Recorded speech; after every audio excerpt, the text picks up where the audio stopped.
This House members Pat Fallon from Texas, Russell Fry from South Carolina. Gentlemen, thank you very much. Pat Fallon, talk to you. I mean, we got the tariffs out there, and negotiations are now starting in earnest. Quite a few countries need some tax cuts to back that up. Need some tax cuts to assure people there's no recession coming. Or we just need tax cuts for growth. What's happening? How's my big, beautiful bill doing? Larry, we love the big, beautiful bill, and it's like a 1-2 punch. We want to make sure that we have fair, free trade's great, but we need fair trade as well. But also, the American people need tax cuts. And if we don't get this done, 90% of American households are going to face a tax hike, and nobody wants that. And definitely the folks that voted for Russell and I and President Trump definitely want to keep more money in their pocket. So I'm confident we will get it done, and I'm optimistic the American people will like the result. Russell Fry, is in the discussions, is there any talk about using tariff revenues for additional tax cuts? Yeah, I think so. I mean, obviously, we're working hand in glove with the White House, and part of the reconciliation discussion is that tariffs could be used as pay-fors for tax cuts. Obviously, the president wants to make permanent his prior tax cuts from his first term, but he's got no tax on tips, no tax on Social Security. These are all things that are kind of actively being discussed, and one of the revenue generators could be, and is part of the discussion, are these tariffs. So let's just spend a moment on that. Pat Fallon, let me get this right. You have the big six. You've got two from the White House, Bessent and Hassett. You've got the two leaders, and the Speaker and the Majority Leader, and the two chairs of the tax writing committees and so forth.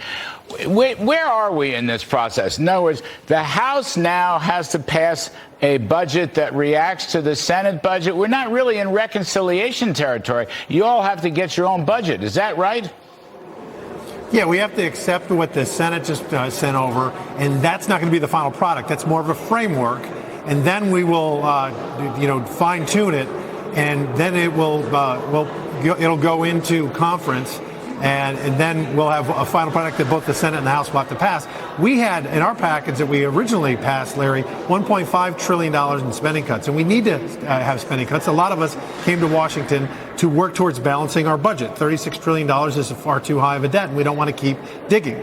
But in order to get that process and keep it moving, we have to accept what the Senate sent over as a framework. All right, but Russell, there's a whole bunch of our friendlies from the House Freedom Caucus. They say they're going to be against all this.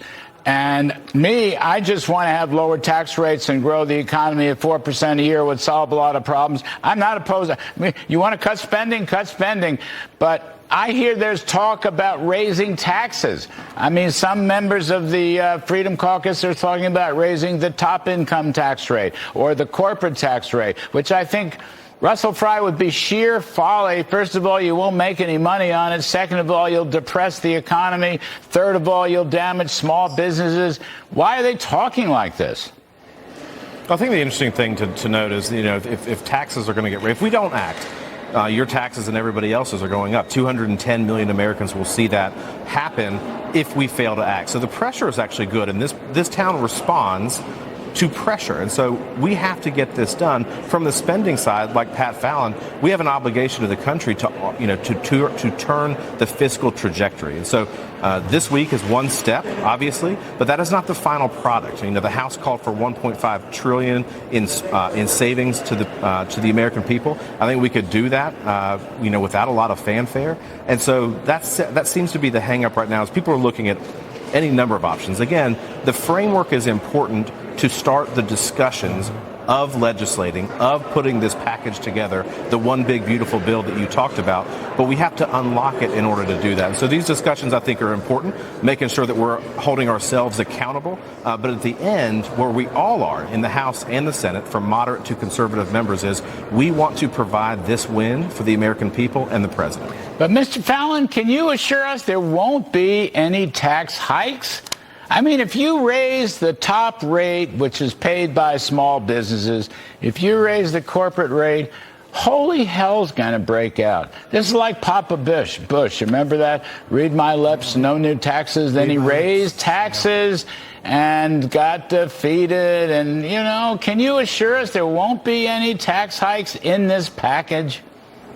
Well, Larry, he raised taxes and he gave us Bill Clinton. So, no, we don't want another Bill Clinton 2.0. So we're not going to raise taxes. I certainly not going to vote for it, and I don't think I'll be alone. I think there's going to be more than half our conference wouldn't support that. So it's unfortunate chatter and it's idle chatter, and I don't think it's going to get anywhere. I agree with you. Just like President Reagan said, when you cut taxes, you grow revenue, and that's what we're out to do and accomplish for the American people. All right, gentlemen, thank you very much. Pat Fallon and Russell Fry, we appreciate it very, very much.